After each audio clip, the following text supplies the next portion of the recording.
இந்த கொடூரமான மனிதன் முட்டை இட முடியலன்னு காரணம் சொல்லி அந்த கோழியை காட்டுக்குள் விட்டுட்டு போயிடுறான்.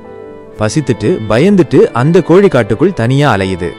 அப்போது இருண்ட புதர்களுக்குள் இருந்து ஒரு பெரிய நரி திடீர்னு வெளியே வந்து கோழியை கடிக்குது. காயத்தால ரத்தம் சொட்டுது. வலியில் துடிச்ச கோழி தரையில சரிந்து விழுது.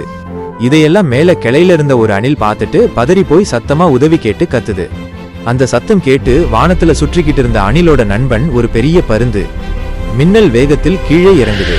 ஒரே நொடியில பருந்து நரிய தன் கூர்மையான நகங்களால பிடிச்சு தூரமா தூக்கி வீசி விடுது. ஆனா கோழி உயிர் போராடிக்கிட்டு இருக்கு.